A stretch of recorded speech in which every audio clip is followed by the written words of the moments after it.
சுகை பத்தானி பண்டார் புத்ரி ஜெயா தேசிய தொடக்கப் பள்ளியின் 65 மாணவர்கள் தங்களது பள்ளி சிற்றுண்டி நிலையத்தில் கொய்த்தியோவ் சூப் உட்கொண்டதை தொடர்ந்து நச்சுணவு காரணத்தினால் மருத்துவமனையில் சிகிச்சை பெற்றனர். அந்த பள்ளியில் 4, 5 மற்றும் 6ஆம் வகுப்பு மாணவர்கள் இடைவேளையின் போது கொய்த்தியோவ் சூப் உட்கொண்டதை தொடர்ந்து வயிற்று வலி, வாந்தி மற்றும் வயிற்றுப்போக்கு பிரச்சினைக்கு உள்ளாகினர்.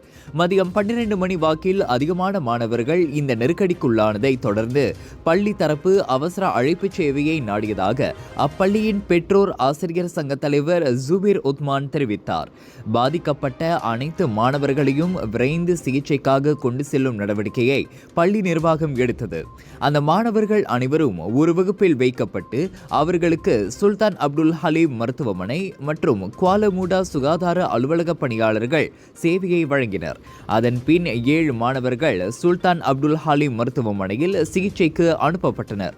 அவர்களது நிலை சீராக இருப்பதாக ஜுபீர் உத்மான் வெளியிட்ட அறிக்கையில் குறிப்பிட்டார். மேலும் அந்த பள்ளியின் சிற்றுண்டி நிலையம் விசாரணைக்காக 3 நாட்களுக்கு மூடும்படி உத்தரவிடப்பட்டதாகவும் அவர் கூறினார்.